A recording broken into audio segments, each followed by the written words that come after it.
Well, I'm delighted to have David Webb here with me this evening on Counterpoint. It's been a while coming. I met David for the first time very late at night when he started a lecture.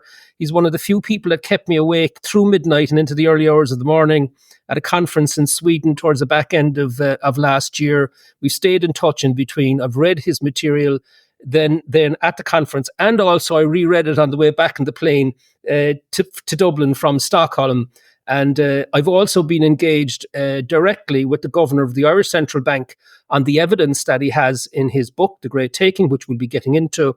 But first, I just want to start by asking David a bit of a ball breaker to start it off, right? So when I cut through all of the complexity and nuance, right, which is obviously called part of the financial system, and just get underneath all of this, it seems to me that what you're saying is, look, there's a great game here of musical chairs, except when the music stops, you won't have a chair. None of us will.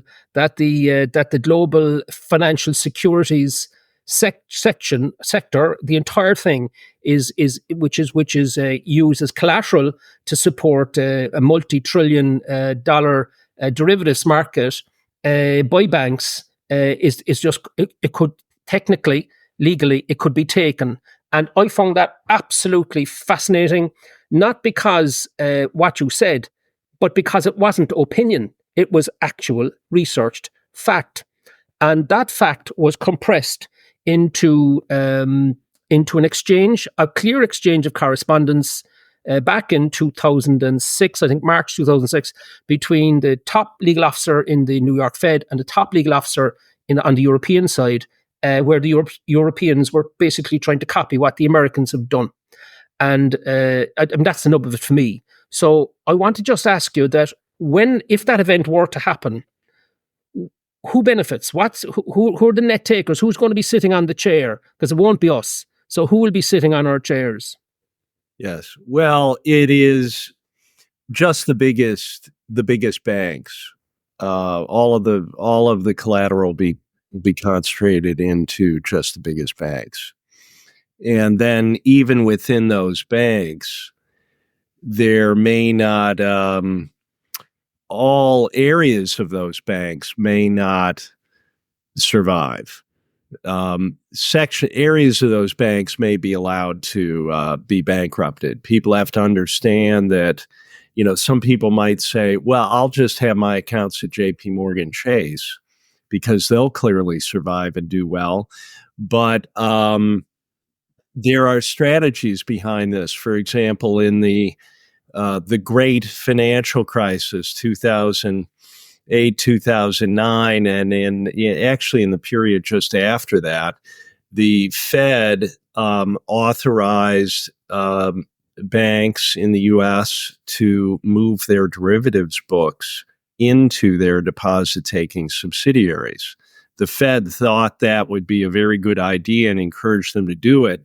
And some of these banks, individual banks, had derivatives books that were larger than global GDP that they moved into their deposit-taking entities.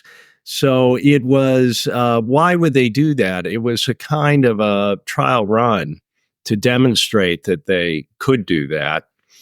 And it was done, I believe, in about 20 banks. So it was not done in a small way. So the big banks are going to be sitting on the chairs. I don't want to get to how all this has happened, if I can, David, just to create a credibility run, because it's a big statement. It's a huge statement, and that's that. I just found it fascinating. Actually, I only spotted it when I read your book a second or third time, and here we go again. There was a link back to Nelson Rockefeller. He appoints somebody that didn't have a banking and economics financial background. Back in the day, and he went in as the New York State Superintendent of Banks, a guy called Bill Dentzer Jr. or William, formerly known as William. His mother probably called him William, and everybody else called him Bill. And he goes in there, and 2 years later, he ends up as the CEO of the Depository Trust Corporation, DTC, which became operational in 1973. And they become a major actor in the story we're about to talk about. So there was changes then, wasn't there? that went through without Congress approval to what you call over in the, I know you're living in Sweden, by the way, for the last 15 years or so, I know that, but what is called in the United States the Uniform Commercial Code. Yeah. Can you just walk us through that and why that is so significant and what was accomplished when that was done? Yeah. We know about the operation of the UCC from this response from the Fed to the legal certainty group in Europe. So we have a primary source documentation of this that's irrefutable. We also have the statement, a long article written by James S. Rogers, who was the drafter of the amendment, that was published in the UCLA Law Review in 1976. So going back to 1976, then the amendments were brought in 94, but it took a number of years for them to be implemented in all 50 states. And this was driven, David, by the movement towards digitalization, to paperless, to try and cut down on the paper crisis. Well, I would say the dematerialization was the essential first step of slipping the moorings, so to speak. Because when we had paper certificates, the public was absolutely bulletproof from insolvency. They couldn't be transferred as collateral for use as collateral by another party. And that's because you had a direct property right to your security, whatever it is. They were a chattel. It's a piece of paper, but it was a piece of property that the individual could use as collateral. So you could use your certificate as collateral to borrow money yourself. It was your collateral. By dematerializing, it opened up the possibility of having no specific identification, any security from an owner. So now they're a fungible, pooled resource. And it opened up the opportunity for various types of misrepresentations or misdirections or sleight of hand. So they can tell people, oh, we're not loaning out your securities. We're not using your securities. Meanwhile, your securities are pooled with all the other securities that are being used, and not in a small way, in an enormous way, all the time. So people don't get confused on what we talk about securities. It's not just people picking stocks and shares. It's savings plans, investments, pension funds, the whole pool. It is absolutely everything. It is all retirement plans, all investment funds, even very sophisticated investors are subject to this. The shocking thing is they're not aware of it, because this is another part of the sleight of hand. They are assured that their account is segregated. Yeah. And that is in the books and records of the broker. They make a big deal of this, that there's federal regulation that the broker can't commingle the client assets with the broker's assets. But that's not where this happens. The use of the pooled assets is at a higher level at Depository Trust Corp, where they're all pooled.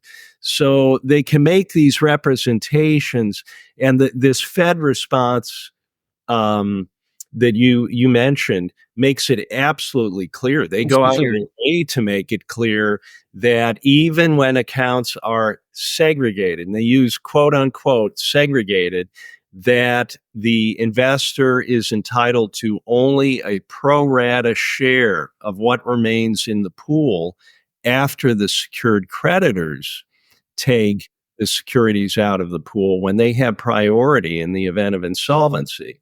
So that's a bit like when all of the religions go to heaven, the Muslims and Protestants and all the rest of them, they're met, and they all ask the same question every single time. They ask the same, what's behind the huge wall over there? And the answer always is, well, that's the Catholics, because they think they're segregated. They think they're the only people in here. So it's a bit analogous. What they do here, as you're saying, everybody can be told what they want to hear. Yeah. That's why it was done this way. And people believe what they want to believe. So what happens then is that, right? So as I understand it, your direct property right, because I have a piece of paper, that's my asset, and I can take it back, and nobody can use it as collateral for their investments without my permission, because that's it's mine. And then we become instead an entitlement holder. I love the language. I mean, it's so subtle. An entitlement holder. So I'm no longer the property owner. I'm now an entitlement holder, and all my stuff is inside in the digital pool. Is that a fair summary? So they created this concept of the entitlement in 1994. That was implemented in the Uniform Commercial Code. And this is what James S. Rogers was involved with, who wrote this lengthy piece explaining why this was done. And it's pretty shocking. It is, it probably, many people would have difficulty wading through it because it's a long document. But what he explains in this is he begins by saying that the idea that secured creditors had to have priority, many attorneys had trouble with that to begin with. So they knew there's something not right about this to give priority to the secured creditors over the entitlement holders.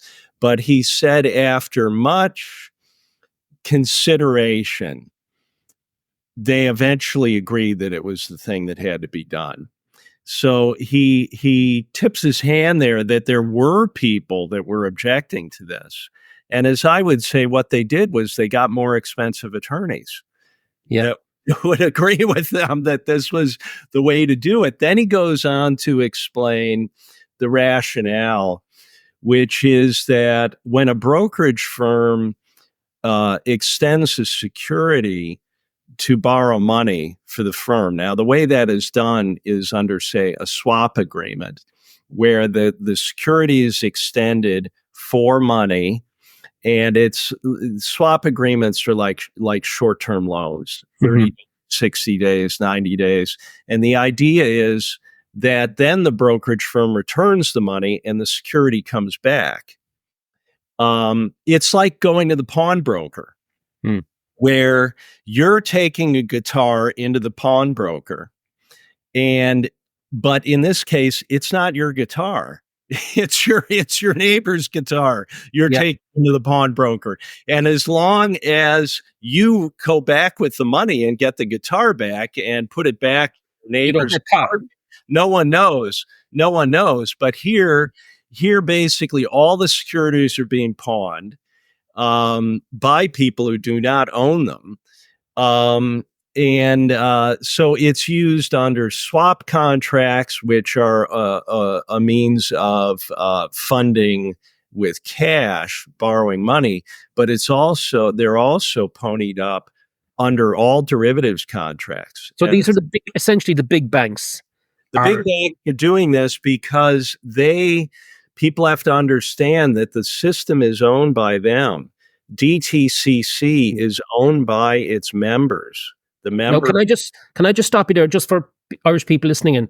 So this is a bit like the Irish clearing system with the banks. They have a company; it goes through the clearing system, but they own the clearing system. And if the clearing system company goes wallop, then all the money is at play. In this case, it's DTC, would be in America the equivalent of the securities clearing system, and we have two in Europe.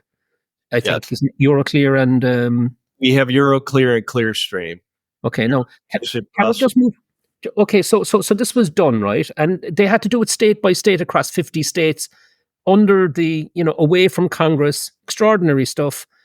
And then then the Europeans are looking at this, scratching their head, going, "Well, we'll have to do this ourselves." So they set up the legal. It was the other way around.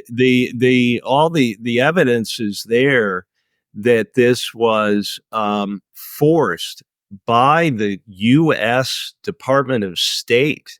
All right. put pressure on Europe. And people have to understand the State Department is the most powerful executive agency in the world. Thomas Jefferson was the first Secretary of State. Right. This is the business end of the U.S. power globally. So the Europeans, I went back into the documents when this was beginning in the early, just after the dot-com bubble, Yeah. when they were beginning to push this on the Europeans, and the Europeans didn't really want to do this, but the EU was controlled and being pressured. So you can see, and I think I put some of the quotes in the book, they were saying, well, in the US, securities are treated like money, meaning you don't own it when you put it in the bank. And if the bank fails, you lose it. So they knew that's what they were talking about. They said in the US and Canada, it's treated like money. But in Europe, their idea is that you actually have property, that it's your property. That's the situation in Europe. And you moved to Sweden, didn't you, too? Because Sweden and Finland, I think, were the two countries. Believe it or not, was the reason I moved to Sweden, was because I discovered that this was the only place in the world that hadn't been subverted in this way. And I really did my best to warn people here, try at the highest level. So I with the help of a friend, I got a meeting with the Minister for Financial Markets in Sweden and his state secretary. And I was very moved that they would even meet with me, because in the US, you could never get that kind of access. And they, at least like real people, they met with me. And the amazing thing was they understood full well what I was saying. Yeah. And they knew what was coming. And I think they were kind of sad about it. And they said to me, well, if the Germans will stand up to this, maybe we won't have to do it. So the uniform, so just so people understand the timeline, that the legal uncertainty group was established in April 2004. And the lead attorney of that then writes to the Deputy General Counsel of the New York Fed on the 6th of March 2006, and you have that in your book. It's the entire back of the book. It's the full exchange of correspondence exactly as it occurred. It's crystal clear. The Q&As, the answers are all there. There's no gray area. It's pretty black and white, and the questions that are put by the European lawyer, senior lawyer, to the US senior lawyer are very pointed, very direct, very clear, and the answers equally so. Isn't that the case? Yes, it's an incredibly important historical document. And so then the Europeans then, a couple of years later, kind of enshrined this into an EU directive in 2012. So therefore, it was in 14 that it was actually. Right. Okay. It took them a while. It took them quite a while, around the time of that exchange between the New York Fed and the Legal Certainty Group. The Legal Certainty Group was identifying which nations in Europe had problematic law, and Sweden and Finland were identified as having problematic law, because now this is another very important thing to note. Sweden, when they were beginning this imperative to dematerialize after creating what was called the paperwork crisis in 1968, and bringing in Bill Dentzer, who was a CIA operative, to run this. So Dentzer, who was appointed by Rockefeller, was a CIA operative. Yeah, he was a career CIA operative, and he made no bones about that. He talks about it in his memoirs. So again, it's primary source. We know that. It's irrefutable. And he had absolutely no experience in banking or finance or any aspect of business even, because he had gone straight from college into working for the CIA and forming anti-communist student organizations in Europe.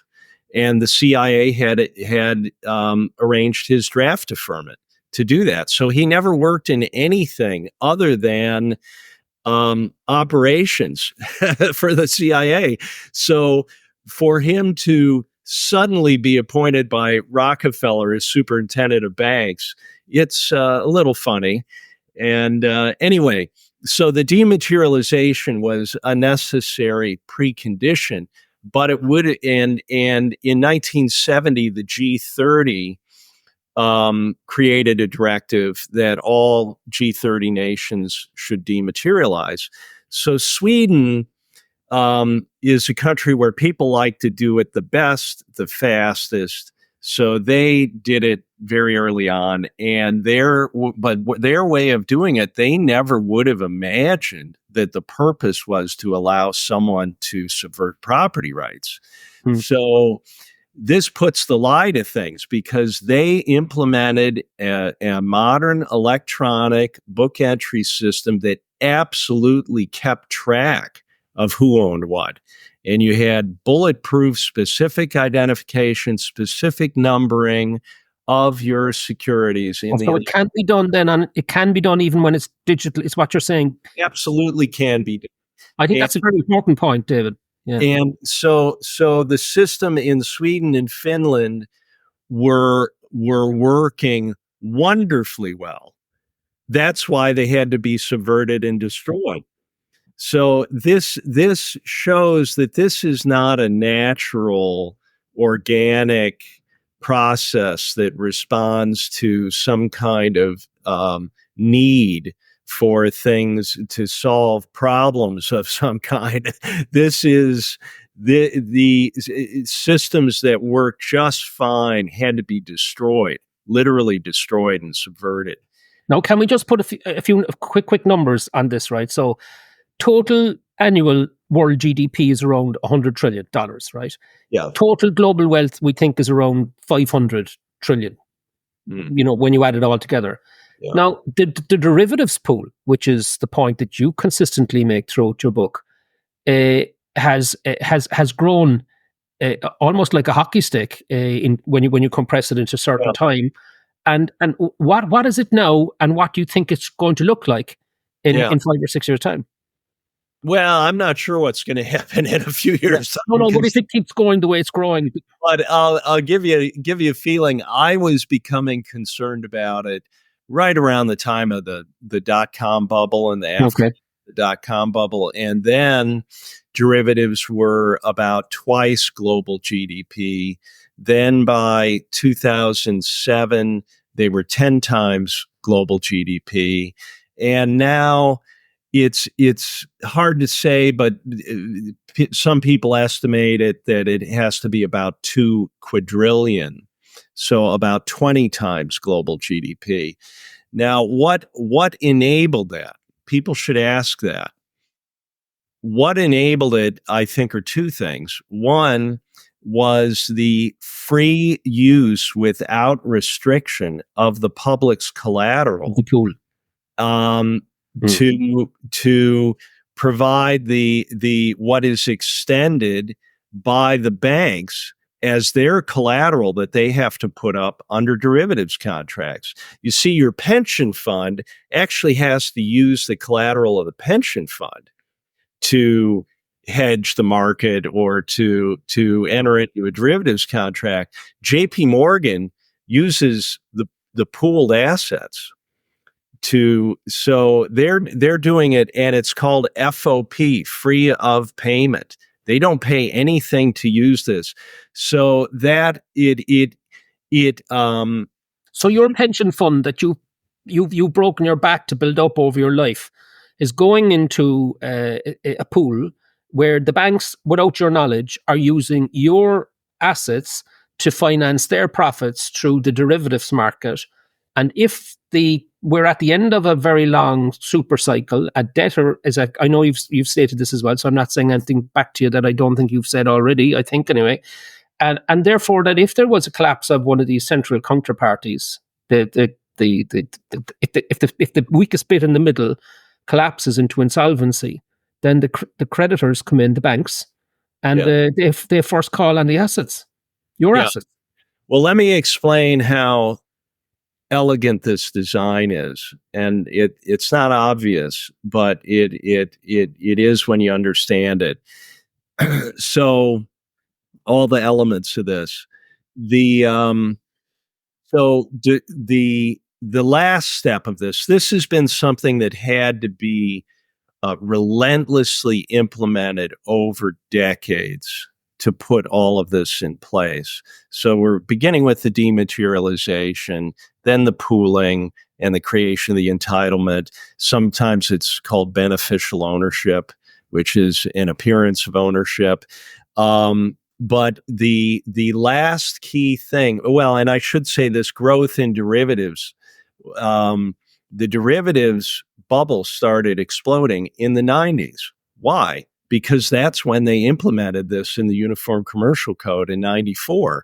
And that's why it was 2 times GDP. That's when the hockey stick began, when they made it legal for them to do this. But there's a key last step in coming out of the great financial crisis, 2008, 2009. One of the things that they used that for was to claim that having a counterparty on a derivative contract was too risky, that they now had to be centrally cleared. Now, think about it. When you have a counterparty on both sides of the contract, I'll explain for people. A derivative, it's an intimidating term, but derivative means it's not a thing itself. It's derived from something else. So it's not a real thing. It is a contract, a financial contract based on the behavior of something else. And it could be absolutely anything. It could be the price of tomatoes. It could be interest rates. It could be what an index is doing. So if it moves up, let's say if you have bet or you've hedged your exposure to a downward move, and instead it moves up, it's moving against you. So you have to put up more collateral. And we'll come back to that. But when these when these contracts were bilateral, let's say they started as commodity contracts. So it was a farmer selling the crop at the time that it would be harvested. And there was some party that wanted to lock in certainty of delivery of that at a price. So it served a beneficial societal purpose. So when they were bilateral, your credit risk was your counterparty. And under these contracts, if the contract was moving against your counterparty, they would have to post more collateral. There would be a settlement date when the thing would actually pay off and be settled. But if the contract is moving against you one way or another, you have to put up additional more collateral. It's like if you have a margin account, but you've bought stocks in. So you're buying more stocks than the amount of cash you have in the account. If your stocks have gone up, you're fine. But if your shares have gone down in price below a certain level, you get a margin call and you have to put more collateral. So that also happens with these derivatives contracts. So by centrally clearing them, it's no longer an arm's length transaction. The central clearing counterparty is the counterparty on all of these derivatives. All of us, yeah. So it's not a rational economic decision by the central clearing counterparty. Yeah, it's a very brittle system, isn't it? Because it's reliant on such a narrow number of central clearing parties, and if they go, that's the system in trouble, isn't it? Well, the individual central clearing counterparties are the risk has been concentrated onto their balance sheets. Yeah. And they are very thinly capitalized. Yeah.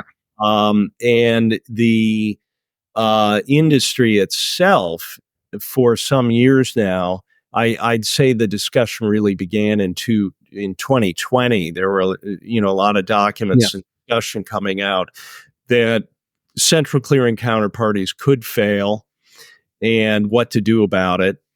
And what they know is that the members are not going to put up more capital.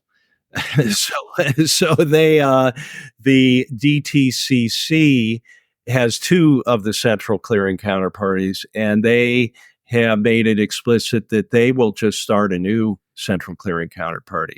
So what that means is that they will let them fail. Yeah. So when they fail, let me see if I can explain this neatly. So we have this situation where, let's say your pension fund has we're at a very frothy point in the markets, has entered into a derivative contract that will pay the pension fund if the market falls in value. So that even though the shares are falling in value, there's an offsetting payment that will mitigate that. Yeah. Pension fund receives. And so let's say the market is falling, or let's say it moves against the pension fund. When it moves against the pension fund actually has to put real capital out of the pension fund up.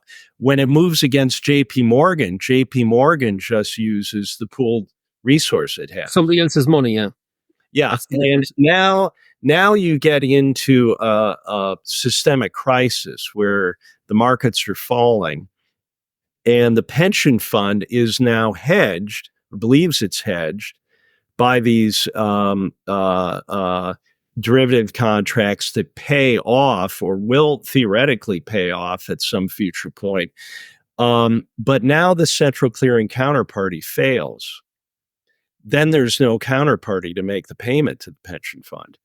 So the pension fund is not going to collect under that. Now you look at JP Morgan. JP Morgan, as the market falls, is more and more collateral is being extended to JP Morgan from the these global pools as the market is falling. So JP Morgan is the secured creditor that is protected. It's a secured creditor under the contract. Well, that's back to my first question. They're when the musical chair stops, there's no chair for you, and they're sitting on the chair, and they're just getting bigger and bigger. In fact, they're incentivized. Yes, effectively, they're incentivized if the whole thing they control the central clearing counterparties. Yeah.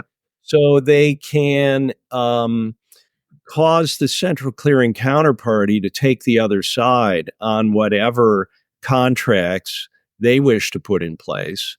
And they have full knowledge of when a collapse is coming. They can get positioned so that they're in a position to have more collateral coming to them under their contracts being extended. It's like a margin call. As the market is falling, they take more collateral. It could come as no surprise to you, I know, but I wrote, since I met you, I wrote to quite a number of asset managers, and putting the book to them and saying, can you find any holes in this book? And you need to know.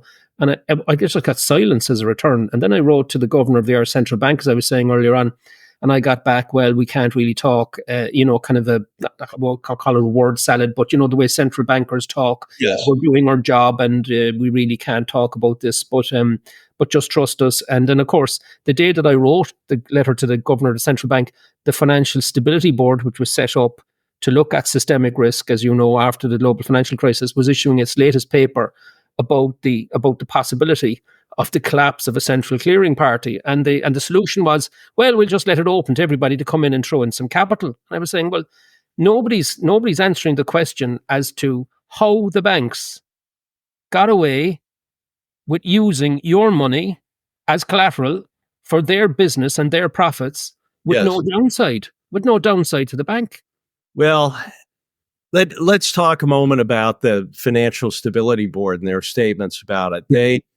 They had a paper that came out just this past December in which they were talking about the possibility of there being margin spirals where as the market is falling, more collateral will have to be extended under contracts that are more and more in the money on the market falling, Yeah. uh, which will force more selling, which will drive the market down further, which will then there will be calls for more collateral.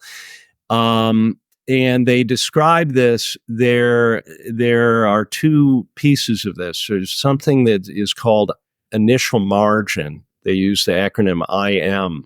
And initial margin is the way the world has always worked, where cash and high quality government securities are extended as margin.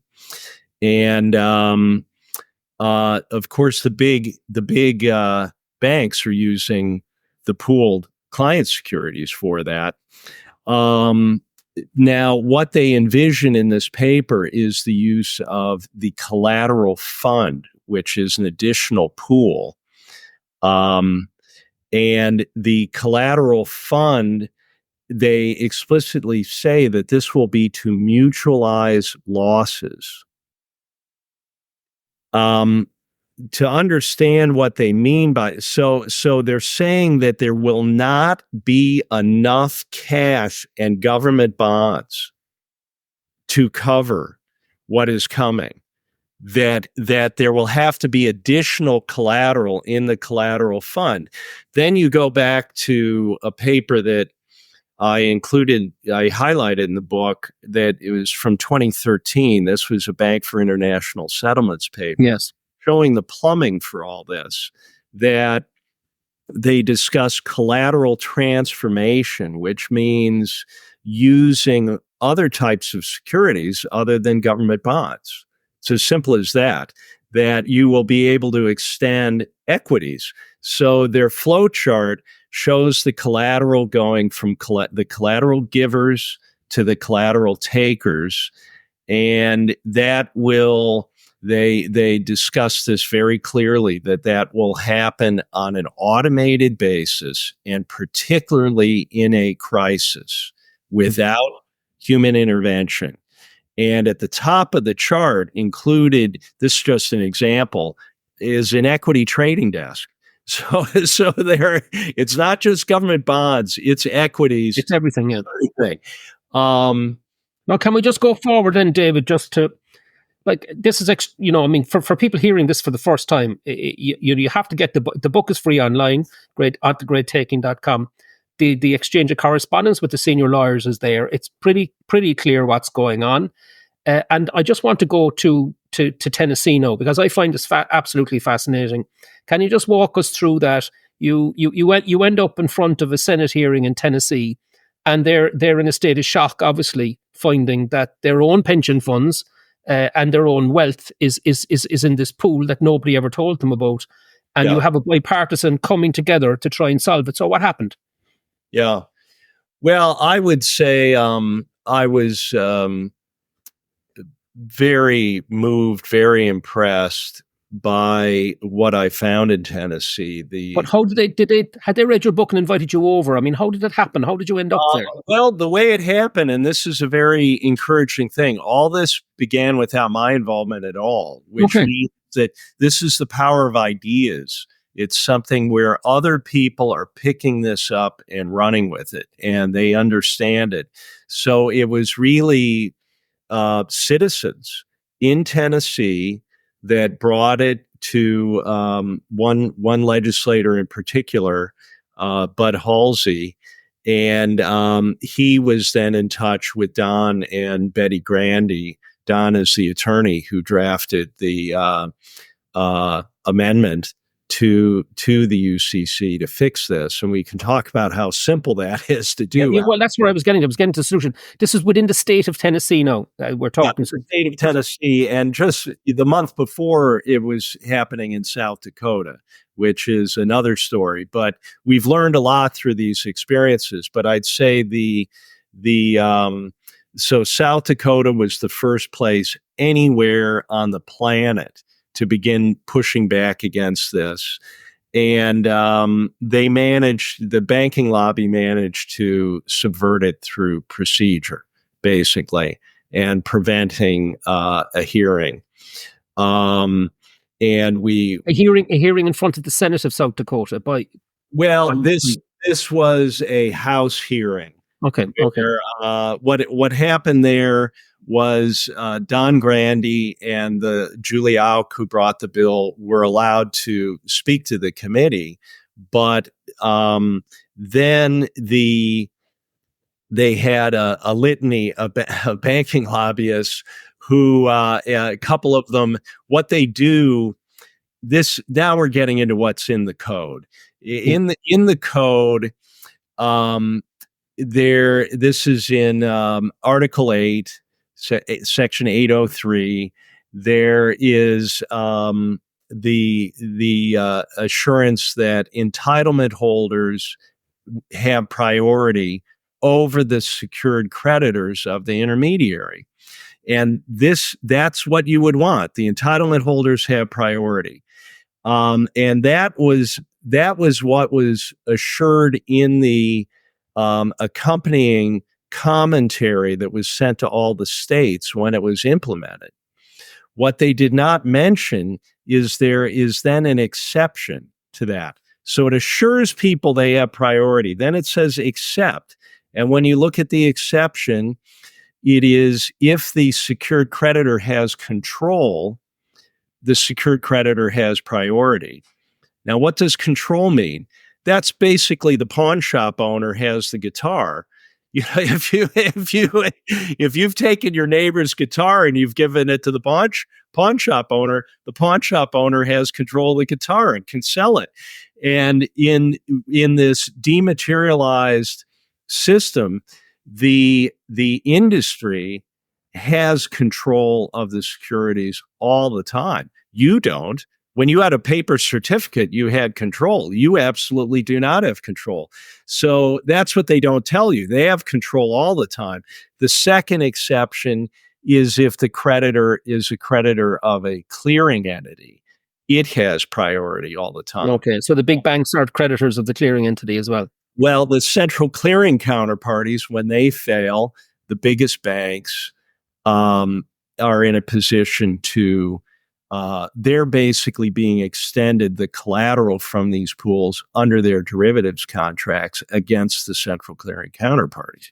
So what is happening here, the sleight of hand is we had chattel property in a certificate that was bulletproof in the event of insolvency, and derivative contracts would have been what?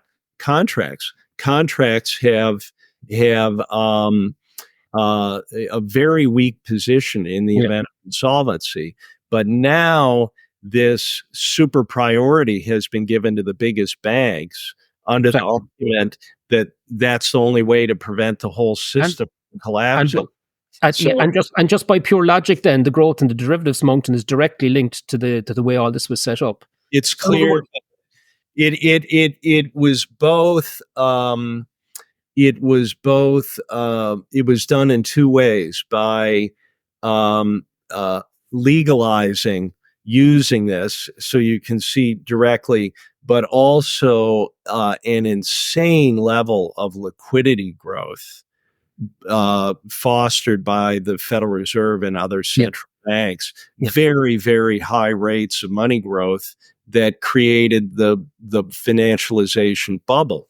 So I think it was made to happen. It was a two-pronged thing. But if we come back to South Dakota, what happened there is the bank lobbyists would just read the first line, which is entitlement holders have priority over the secured creditors of the intermediary. And then they would say, there's nothing to see here. you know, and then the chairman of the committee did not allow a rebuttal. They stopped discussion after that. Hence And the process used against you. they use the process, so they control the people who control the House and the committee, and that's how they did it. And then there was a sufficient amount of interest from legislators that they got a very large vote to force it back onto the floor of the House. And when was it? Just what's the time? And when was all this happening? This was happening before the Tennessee hearing. this was happening in February. It was the On first February 2024. Yeah. Okay. And what happened there was when it was brought up on the floor again, um, the sponsor of the bill, Julie Auk, she was basically not allowed to speak. The Speaker of the House kept saying, "Speak to the motion, not the bill." She was not allowed to comment on the bill. And then one of the representatives on the floor stood up and said, "This has all been heard in committee. Stop wasting the people's, time." And they had sufficient votes to just kill it. So that's really lying on the part of the banking lobby, but then facilitated by having the right people in place. Yes, the banking lobby. Now, so then we go to Tennessee, and that was much, much different. I found the representatives in Tennessee to be absolutely authentic people. And we could meet with them. We could go around to their offices. They really understood this. And very receptive. So it went to it was a House subcommittee hearing, and Don Grandy, who's the attorney, and I were able to testify. And there's a video of this up on YouTube. And then two banking lobby people testified against us, and their only points were that there has been no change of property rights, which is just a flat out lie. And secondly, that this is about margin accounts, that this language in the Uniform Commercial Code is to allow people to borrow money themselves. Gaslighting. That's just pure gaslighting. Yes. And so in that hearing, the representatives then opened up a dialogue. They gave us a lot of time to talk. So they were very, very interested, very engaged. And then the bill was passed 5-1. And the bill, just walk us through. So the bill was to reverse the impact. The bill is, and this is Don Grandy's work, and people should know he has formed something called True North Public Policy. You can find it and that's TRU. No, True, TRU, northpublicpolicy.com. It's very important to support this effort. I think the whole world depends on this, and we'll talk about that more, the implications of this. But Don is really the person who knows the most about this, other than the people that came up with the evil scheme, in the UCC at this point. And his wife Betty is a former state legislator who clocked out on being a legislator. They have term limits in North Dakota, but she's deeply experienced. So they are in touch with hundreds of state legislators. Wow. And it is... So it's spreading throughout the United States now. This is a problem. The United States. And so it is, I'll come back to what happened in Tennessee and show you that because they were threatened, weren't they? Tennessee got threatened. And I remember hearing that, thinking, the worst people you can threaten, if your life depended on it, would be these people. Well, I'll build up to that and explain it. No, go ahead. Yeah. After this House subcommittee hearing, Don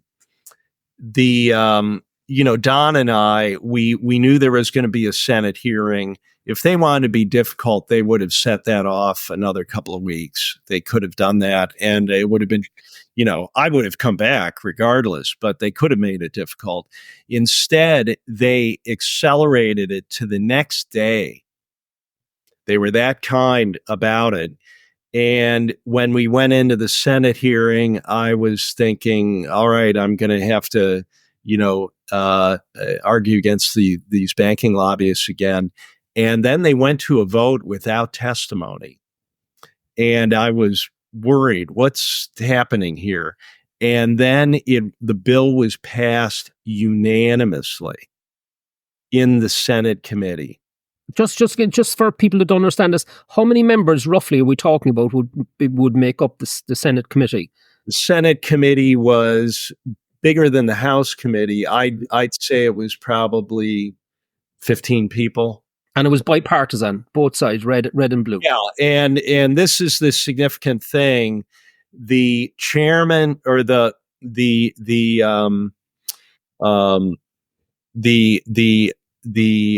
Senate Republican majority leader voted for it.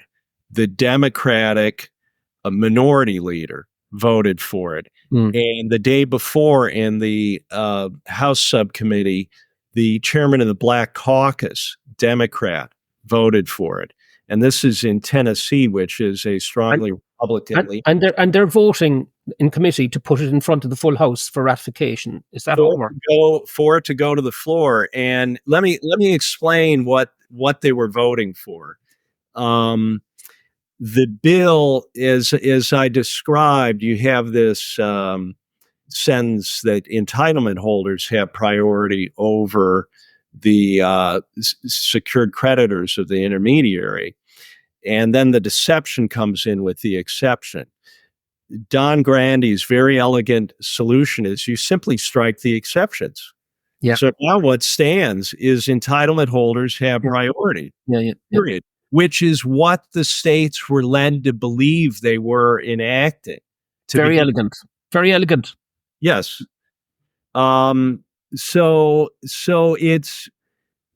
these actions in the state, what has it done? It first of all, when people learn about this, part of the mind thinks, well, I don't understand this, or it maybe it isn't real. But when you see that legislators are taking this seriously and there's actually a bill, that makes it real. Then when you're forced to look at how it was implemented in the code and how simply it was done, the subterfuge, that makes it very real.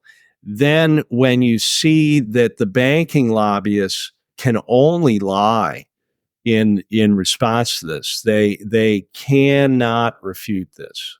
But what was their response immediately to the state of Tennessee standing up to them?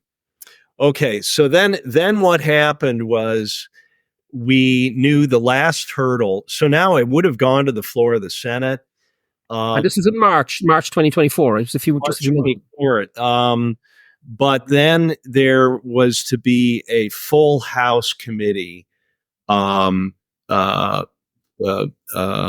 session the following week. So Don and I had to stay there to be there for that. It was, very, very important. And beginning on the Monday, so it was going to be on Wednesday. Beginning on Monday, we started going to every representative that was on that committee.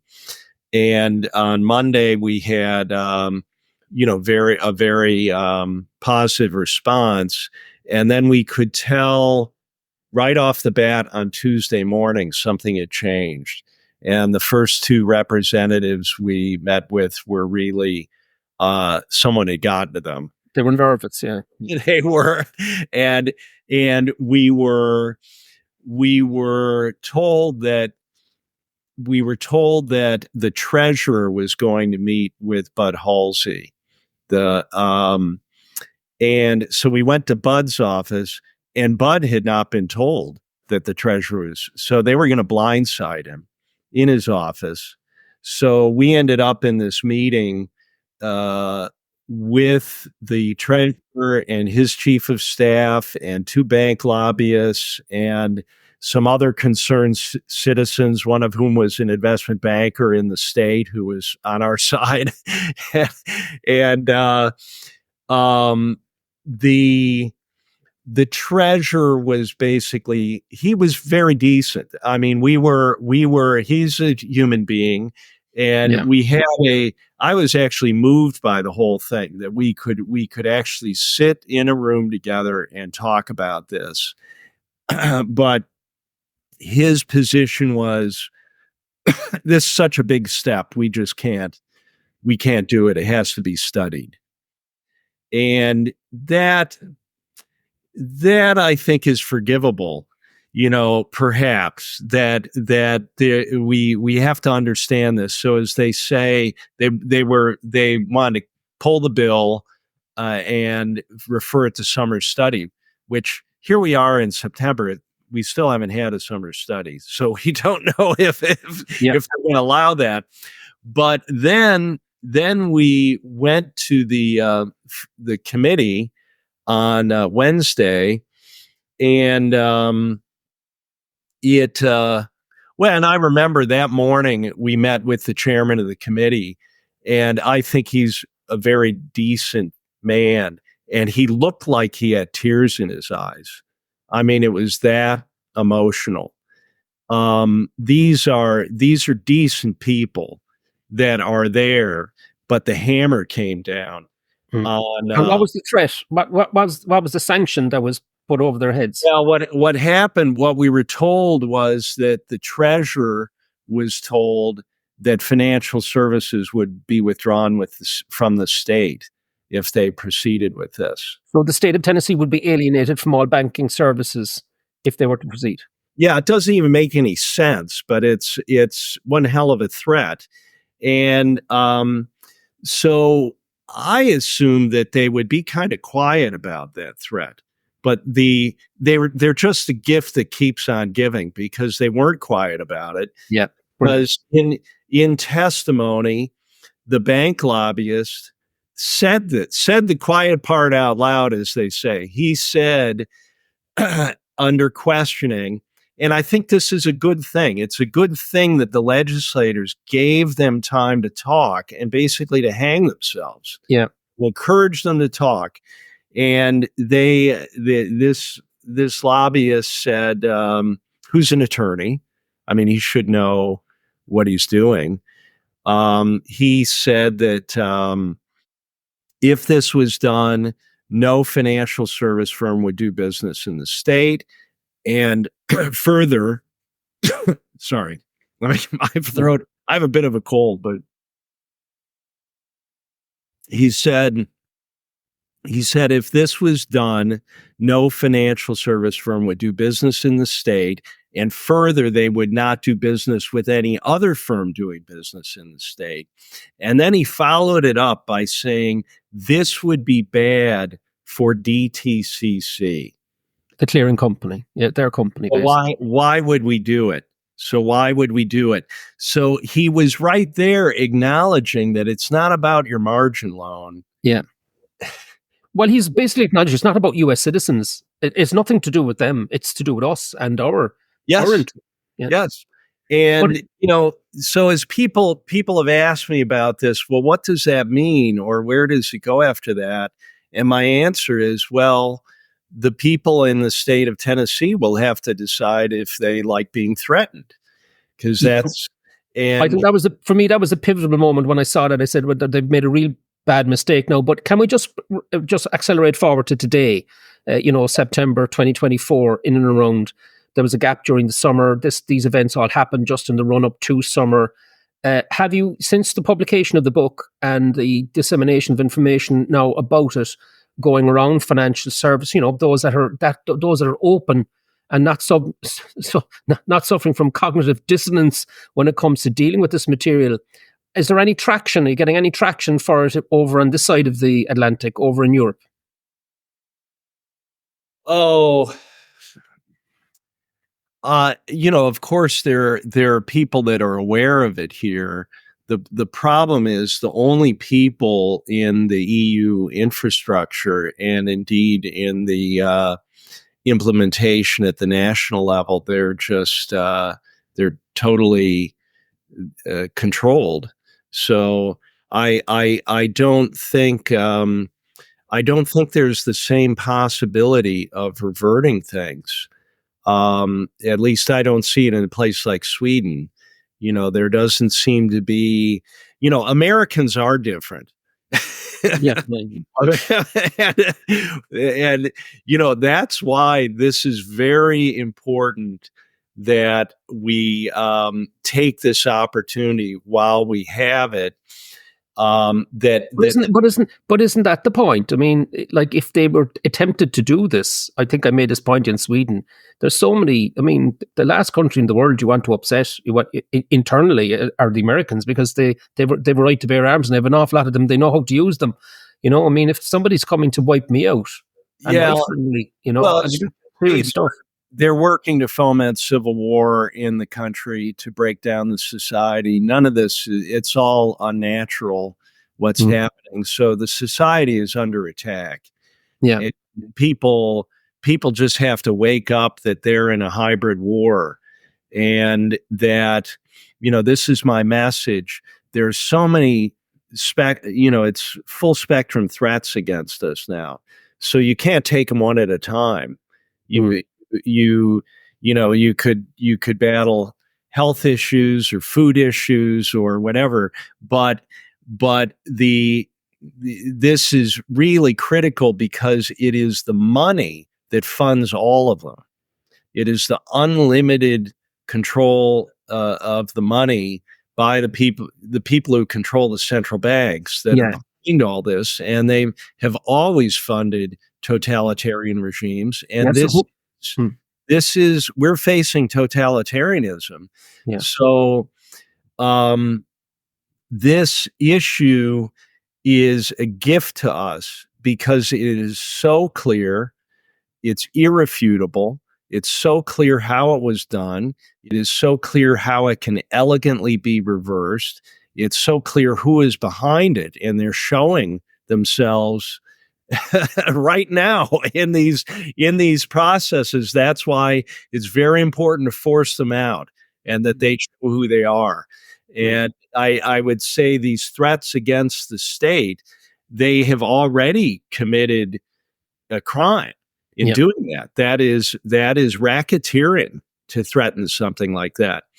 And but is it under American law? Is it not racketeering also to do what they did in terms of doing this over, quietly behind the scenes? No. I'm saying the racketeering is to threaten withdrawal of the services.